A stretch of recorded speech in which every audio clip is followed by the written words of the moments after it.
자, 모두들 반갑습니다. 간태공입니다. 자, 금일은 이 두산 에더빌리티에 대한 두산 에더빌리티가 8척 투자한다는 소식에 이제 외국인이라든지 기관이 쓸어 담은 저평가 원전 SMR 관련주를 또 소개시켜 드리려고 해요.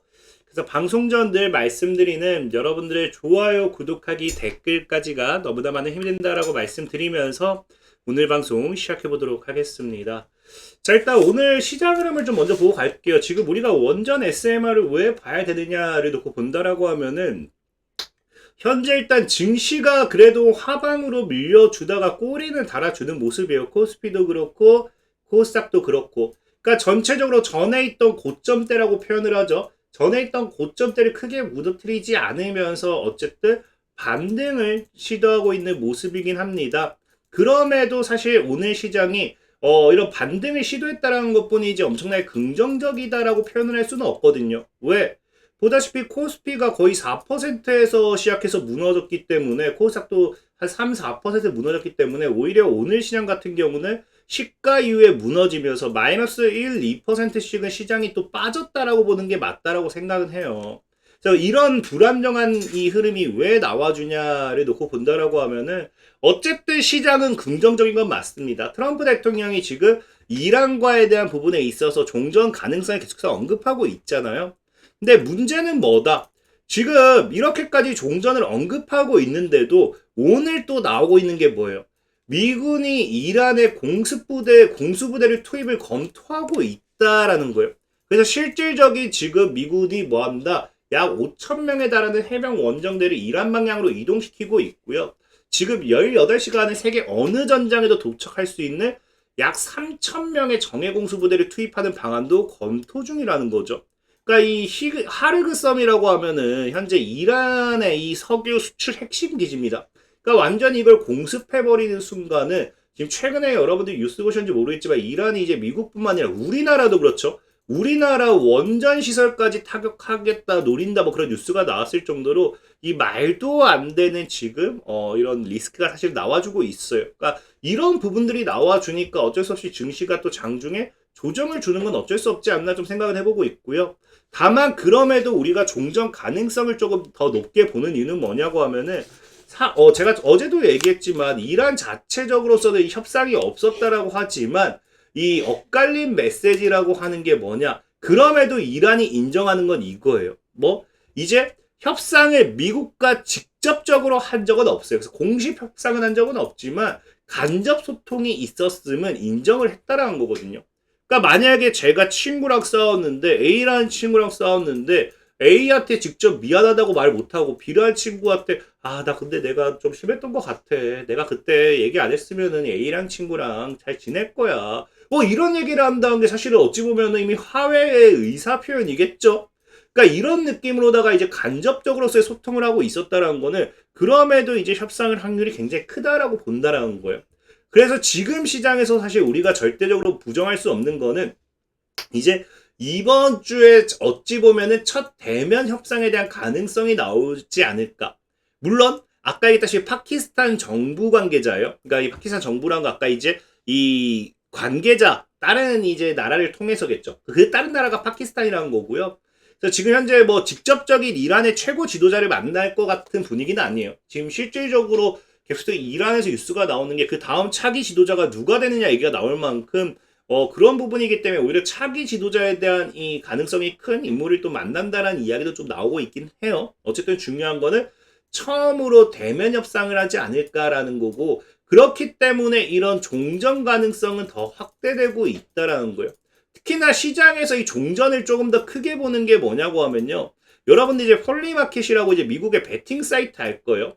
그러니까 사실 보다시피 이제 지금 3월 31일까지 3월 31일까지 종전이 될 거다라는 확률이 굉장히 낮아요. 그러니까 베팅에 대한 부분이.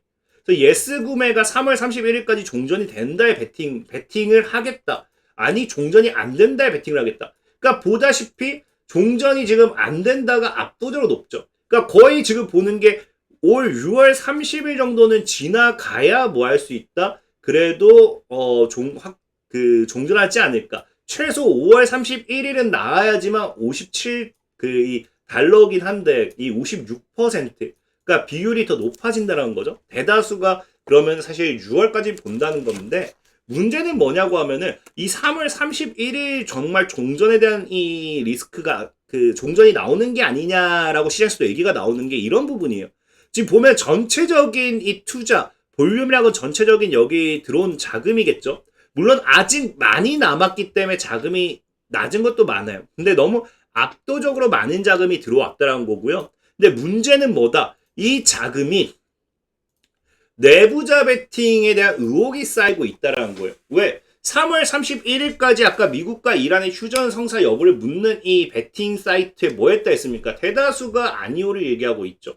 근데 지난 21일 전후, 그러니까 21일 전후면요, 사실상 지금 한 3일 정도밖에 안 됐어요. 한 3일 만에 새로 계정을 8개 만들더니 그 계정 모두가 약 7만 달러를 투자하면서 1억이 넘는 이 자금을 집어넣었다는 겁니다. 휴전이 성사된다. 근데 문제는 이 모든 계정들이 뭐다? 21일 전후로 생성됐다 보니까 지난주 후반에 만들어진 것으로 보았을 때 이거는 이제 내부 정보를 가진 투자자가 아니면 사실 이렇게까지 공격적인 베팅을 할 수가 없다.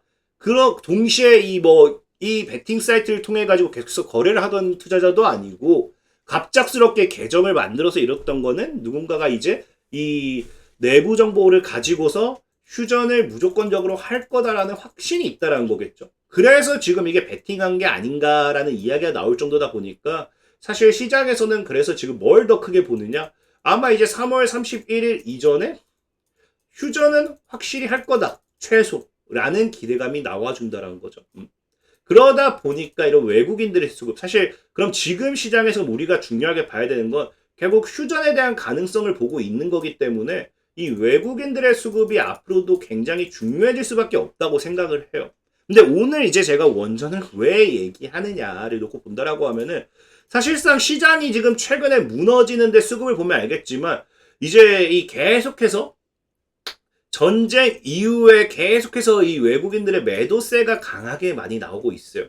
근데 코스피보다는 보다시피 3월 3일 당일에도 그렇고 증시가 무너지는데도 상대적으로 이제 매수가 더 많이 들어오고 있다는 게 자금이 많다는 게 아니라 뭐다? 이제 기간적으로 봤을 때 매수가 더 많다라는 거고 매도 흐름이 나온다 하더라도 사실상 더 뭐예요? 매도 자금도 크지가 않다라는 거예요.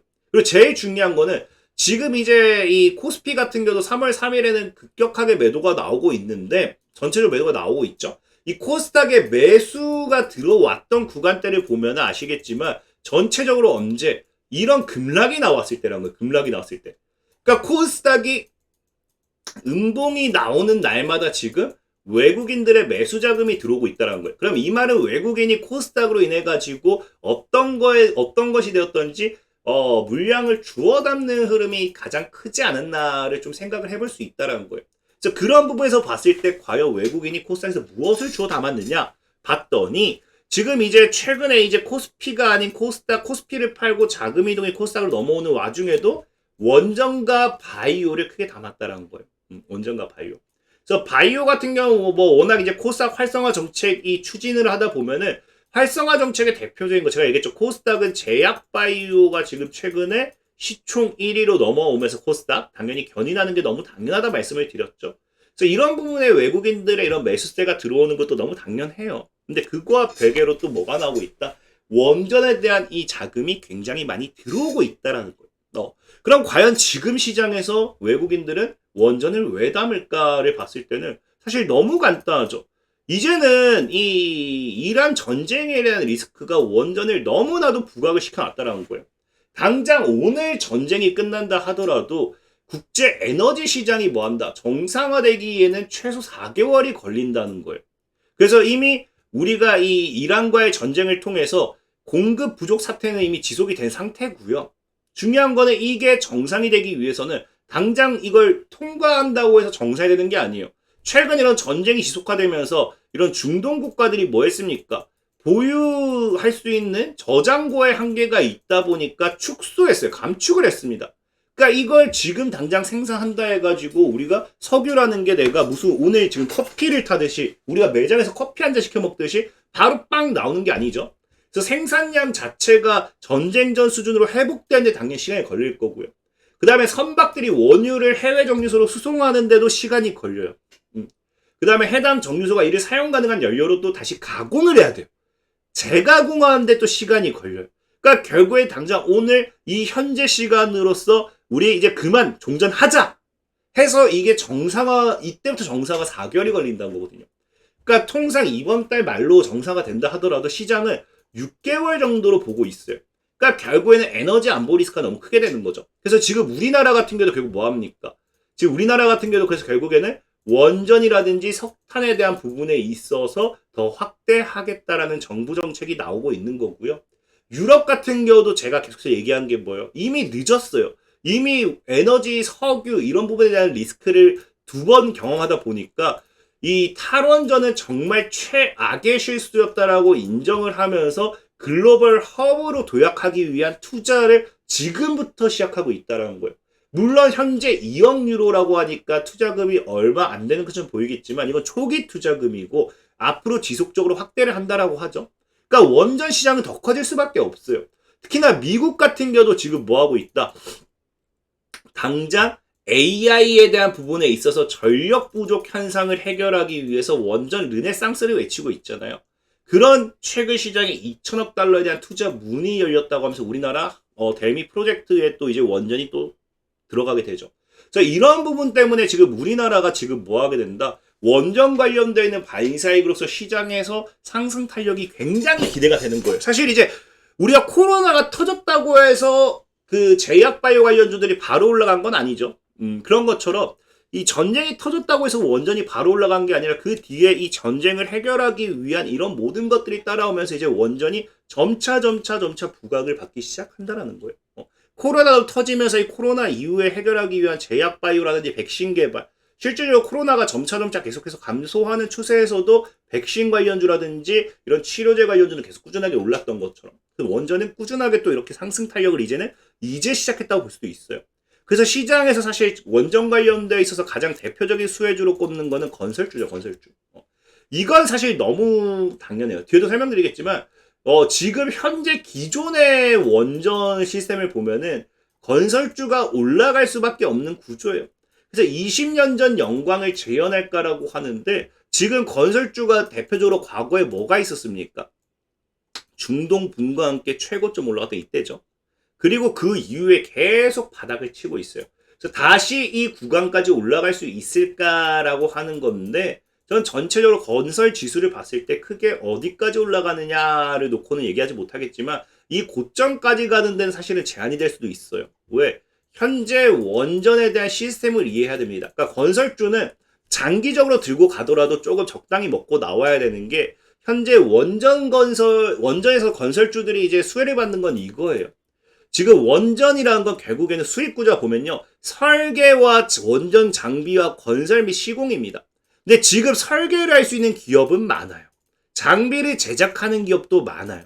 근데 중요한 건 뭡니까? 원전 수요가 급격하게 증가하면서 이걸 보다 안정적으로 빠르게 진행할 수 있는 건설사가 제한된다는 거죠. 우리나라가 굉장히 건설사가 이슈받을 수 있는 거는 이런 원전 프로젝트에 대한 경험이 굉장히 많습니다. 그래서 수주가 몰리다 보니까 결국엔 건설사들의 단가가 비싸지는 거고, 그래서 건설 기업들이 뭐 하게 돼요? 이 돈을 많이 버는 구조가 되겠죠.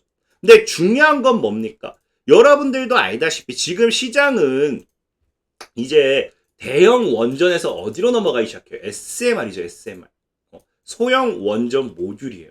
그러니까 물론 이게 향후 앞으로 한 2년 정도는 더 걸릴 거라고 봐요, 시장은. 그래서 한 2년 정도는 이제 이 건설주들이 강세를 이어갈 수는 있겠죠. 근데 중요한 건 어쨌든 이제 SMR 구조로 바뀌게 된다라고 하면은 이제는 건설사들이 이제 거기에 크게 대형 원전 건설을 하는 구조였다라고 하면은 이제는 하나하나 건설하는 게 아니라 뭐 하기 시작해요? 소형 모듈 원전인가 자체가 공장에서 모듈을 제작합니다. 그리고 그걸 가지고 가서 현장에서 조립하고 결합하는 거예요. 필요에 따라서 더 꽂기도 하고요. 그래서 이제는 뭐가 바뀌느냐? 지금 원전은 건설 및 시공이 가장 중요하다고 하면요. SMR로 넘어가게 되면은 지금 뭐 하게 된다? 결국에는 생산 자체가 핵심이 되는 거예요. 핵심. 그래서 두산 에너빌리티가 SMR 관련되어 있는 대장주다라고 할 수 있는 게 뭐예요? 이 소형 모듈 원전에는 다양한 이런 것들이 있는데 현재 뭐 국내 스마트 원전도 있고 미국 유스케일 원전도 있고 기타 소형 모듈 원전이 있는데 이게 두산 에너빌리티가 얘기하는 게 뭐다? 이런 이 한국과 사우디 공동으로 개발한 스마트 원전의 주요 기기 설계 업무 주기기죠. 그래서 핵심 기자재를 공급하고요. 주요 기자재를 미국 유스케일과 함께 협력해서 SMR에 공급하고요. 그 다음에 원전 관련된 SMR에 관련해가지고 주기기 최고의 품질로 제작하기 위해서 공급을 하죠. 그러니까 사실 이제는 SMR이 주도주가 되면은 건설사가 아니라 이런 핵심 기자재, 주기기가 이제 뭐가 된다? 이제는 이 기술 기업이라든지 혹은 제조 기업, 그러니까 제조 기업이라 해서 이 제조한다 해서 이게 건설 그게 아니라 모듈이라든지 핵심 장비를 제조하는 그런 기업이 마진을 남기는 구조가 되는 거예요. 그래서 두산 에너빌리티가 SMR 시대에서는 아마 이제 기존에 그냥 원전이었다고 하면 건설주들이 더 크게 할 수 있었겠지만 이 SMR 시대로 넘어오면서 두산 에너빌리티가 대장주가 되는 이유는 그것 때문이라는 거죠. 그래서 제가 과거부터 여러분들에게 얘기했던 게 뭡니까? 다른 건 몰라도 SMR 시대에서 두산 에너빌리티를 봐야 되는 이유. 그래서 20만 원을 목표가로 제가 9개월 전부터 밀었던 이유가 그런 거예요. 그래서 두산 에너빌리티가 사실은 지금도 상승 탄력은 더 기대가 돼요. 제가 계속 밀었던 게 이 구간이거든요. 그러니까 지금 자리에서 한 20만 원까지 간다고 하면 여기서 한 6배에서 7배는 더 올라갈 수 있는 자리였기 때문에 추천해 드렸던 거고, 지금 사실 두산 에너빌리티를 여러분들에게 사세요라고 하기는 어려워요. 왜? 지금 자리에서 두산 에너빌리티는 지금 제가 일단 목표 가격 20만 원까지 간다 하면은 2배예요, 2배. 그럼 제가 늘 여러분한테 얘기한 게 있죠. 두산 에너빌리티가 2배 가기 시작하면은 다른 기업들 같은 경우 반사익을 갖고 가는 기업들은 더 크게 간다라고 말씀을 드렸어요. 더 크게 간다고 말씀을 드렸는데, 그래서 중요한 게 결국 두산 에너빌리티가 SMR의 대장이 되기 시작한다라고 하면은 지금 두산 에너빌리티가 혼자서 할 수 있는 게 없어요. 혼자서 할 수는 있죠. 이 혼자서 지금 전 세계의 이런 수주 물량을 확보하고 나아가는 게 어려워요. 그래서 뭐 해야 되느냐? 추가적으로 공장이라든지 이런 것들을 계속해서 만들어야 된다는 거예요. 그래서 실질적으로 지금 나오는 게 뭡니까? SMR 기업의 보유 지분 이딴 매각이라고 하는데, 두산 에너빌리티가 지난해 보유하고 있던 미국 SMR 기업을 유스케일 파워 주식을 매각했다라는 거예요. 근데 매각을 한 게 이 유스케일 파워의 기업 가치가 없어서가 아니라 뭐다? 현재 어쨌든 유스케일 파워에 투자를 했기 때문에 앞으로 우선 기자재를 우선 공급받을 수 있는 권한을 이미 확보를 해놓은 상태고요. 지금 새로운 곳에 투자를 하겠다는 계획인데, 이게 아까 얘기했던 결국에는 뭐예요? 이 AI 시대 SMR 산업에 있어서 두산 에너빌리티가 더 성장하기 위해서는 제조 및 차세대 기술이라든지 노형 포트폴리오를 확장한다든지 전력 인프라 및 시너지 효과에 대한 부분 투자를 한다든지 이런 쪽으로 투자를 해야 되거든요. 근데 현재 두산 에너빌리티 같은 경우는 가장 기대할 수 있는 게 뭐다? 이 제조 시설에 대한 부분 공격적인 투자가 나와줄 확률이 굉장히 크다라는 거고, 이게 실질적으로 작년의 흐름을 보면 아시겠지만 12월 17일 SMR 전용 공장을 더 확대하겠다. 연 20기를 생산하는 목표로 구축하겠다라는 이야기가 나온 게 그래서요. 그래서 전용 공장 신축과 기존 공장 최적화, 혁신 제조시설 구축에 따른 8천억 원에 대한 투자를 한다라고 하죠. 그럼 중요한 건 그거예요. 우리가 삼성전자도 어떠한 이 물량 수주라든지 미래 성장 전략을 보다 보면은 아무래도 물량 확보가 더 시급하기 때문에 파운드리에 대한 투자, 공정 확대라고 하죠. 이런 투자들이 지속적으로 나오기 시작해요. 그럼 결국에 여기서 반사익을 받는 거는 삼성전자가 아니라 삼성전자가 투자를 하기 때문에 소재 부품 장비들이 이제 뭐한다? 더 올라갈 거다라고 하면서 급등하는 게 그런 이유예요. 그래서 지금 사실상 두산 에너빌리티가 어차피 대장주가 되고 이런 투자 모멘텀이 나와준다라고 하면은 꾸준하게 올라갈 수 있는 기업들은 굉장히 많다는 거예요. 그럼 제일 중요한 두산 에너빌리티 SMR의 이런 투자함에 있어서 핵심 이 투자 시설을 딱 3가지 정도로 보시면 좋습니다. 그래서 핵심 3가지가 뭐냐? 3대 핵심이 단조 설비, 그 다음에 특수강 소재, 이 2가지와 가공 및 정밀 장비에 대한 부분, 이 1가지. 그래서 이 3가지 정도로 보면 좋아요. 그래서 오늘 여러분들에게 소개시켜드리고 싶은 종목은 3가지인데, 사실 미리 말씀드리면은, 제가 좋아하는 섹터는 아니에요. 여러분들이 이런 흐름에 있어서 이게 맞을 뿐인 거지. 저는 좀 저가형 종목을 많이 좋아하고, 오늘 소개시켜드릴 종목들은 거의 다 좀 우량주기 때문에 아마 우량주 좋아하시는 분들도 좋아하실 수도 있고 스스로가 좀 더 분석해 보시면 좋아요. 그래서 지금 현재 소개시켜 드릴 수 있는 게 이제 바로 세아베스트 지주라고 하죠. 이제 이 SMR에 대한 시장이 더 확대가 되면 확대가 될수록 원전용 특수합금이 더 중요해지는 시대가 와요. 그러니까 두산 에너빌리티 같은 경우도 물론 이 합금이라든지 이런 이 만들 수는 있어요. 근데 제일 중요한 거는 이 시장이 더 커지면 커질수록 이런 걸 다 같이 분산하기보다는 안정적으로 특수합금을 만들 수 있는 기업에서 이제 공급을 받아가지고 그걸 뭐 한다? 안정적으로 제작하는 이 공급망이 형성되는 게 제일 베스트입니다. 그렇기 때문에 세아베스 지주 같은 경우도 최근에 보면은 철강 업계가 뭐 한다고요? 방산이든 항공이든 또 원전용 고부가 소재로 포트폴리오가 다변화가 되고 있고, 그래서 지금 최근에 방산등 특수 소재로 이미 역대 최대 실적을 가져가고 있는 게 세아베스 지주다 보시면 좋아요. 그래서 최근 이제 원전 관련돼 있는 특수 합금으로서도 모멘텀을 받는 게 세아베스트 지주고요. 두 번째로는 이제 아까 이제 태용이라는 기업. 태용은 단조 기술을 가지고 있어요. 단조 기술을 가지고 있는데 현재 보면은 이 우리가 결국엔 그래 삼성전자도 그렇고 결국엔 화청한테도 많이 맡기잖아요. 분산을 하잖아요. 이거 모두 다 이 케어를 하기 위해서. 그런 것처럼 이 단조 기술을 보유하고 있다 보니까 중간에 부품을 만드는 단계에서 이 태용이라는 기업이 또 필수적으로 따라갈 수밖에 없는 부분입니다. 그래서 현재 보면 태용 같은 경우가 이 SMR이라든지 풍력 단조 경쟁력으로서의 이런 시너지 사업을 모색한다고 하는데 제일 중요한 건 태용이 아무래도 2016년 제강 공장을 완공하면서 이런 단조와 제강을 아우르는 일관 생산 체제를 구축했고요. 국내 기업 최초예요. 이게 사실 중요하죠. 우리나라에서 제일 중요한 거.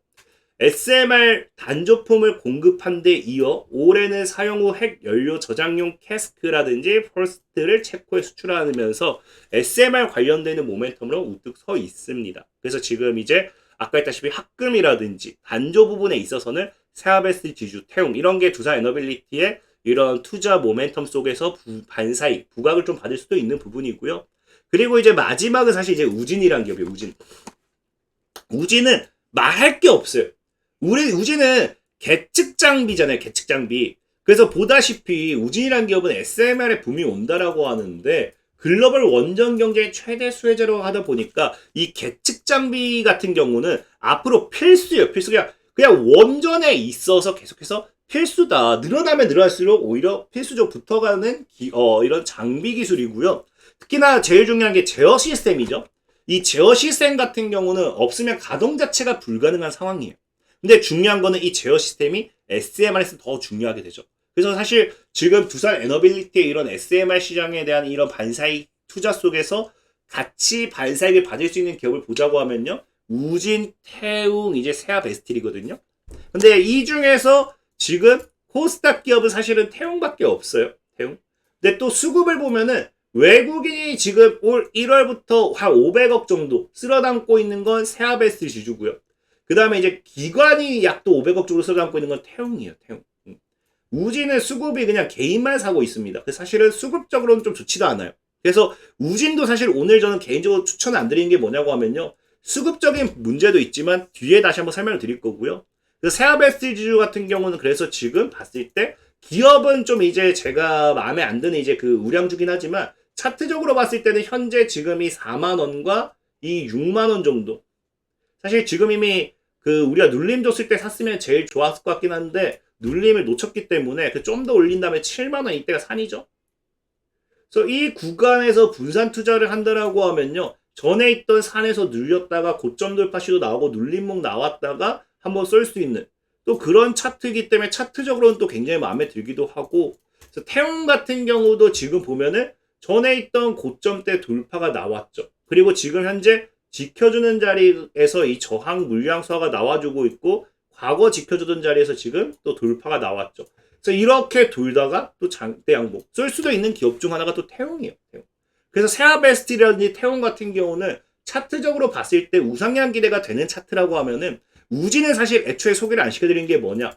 과거의 우진은 제가 이미 원전 SMR 관련되어 있는 종목으로서 80배 이상 더 성장, 그러니까 80배 주가가 오른다가 아니라 기업의 매출이라든지 시장 규모 이런 게 80배 더 성장할 거다라고 하면서 1년 전에 소개시켜드렸던 거예요. 1년 전에. 그러니까 지금 우진을 소개시켜드렸던 자리가 어딥니까? 여기. 여기서 소개시켜드리고 우진이 지금 현재 거의 한 4-5배 올랐죠. 그러니까 굳이 4-5배 오른 자리에서 이미 신고가를 달리고 있는 걸 지금 여러분들에게 추천해드리기는 어렵다라는 거예요. 추천해드리기는 어렵고, 그러다 보니까 탑2라고 한다면은 이 세아베스 지주라든지 태웅 이런 기업들도 꾸준하게 우상향할 수는 있어요. 다만 단점은 딱 하나. 저는 저가형 종목을 좋아하는 사람이에요. 저가형. 근데 최근에 이제 이런 우량주를 찾는 분들이 많아서 좀 같이 다뤄드리고 있긴 한데, 저는 개인적으로 우량주를 좋아하진 않습니다. 그래서 이거는 내가 우량주를 좋아한다 하시면 참고하시면 좋고, 그리고 여기에 대한 뭐 어느 정도의 가격 전략 같은 경우는 제가 늘 말하지만, 제가 최근에는 이제 또 이데일리 소속 전문가로 또 활동을 하게 됐다고 했죠. 그래서 이 이데일리 이제 제가 밑에 영상 하단에 링크를 남겨놓을게요. 그래서 들어오시면은 이렇게 제가 뭐 영상 업로드와 함께 또 이제 관련되어 있는 가격 전략 일단 올려드리도록 할 테니까, 필요하신 분들은 영상 하단 링크를 클릭하셔서 이 네이버 밴드에 입장하시면 좋을 것 같다라고 말씀드리면서 오늘 방송 마무리하도록 할게요. 자, 지금까지 강태공이었고요. 여러분들의 좋아요, 구독하기, 댓글까지 너무나 많은 힘이 된다 말씀드리면서, 자, 모두들 안녕!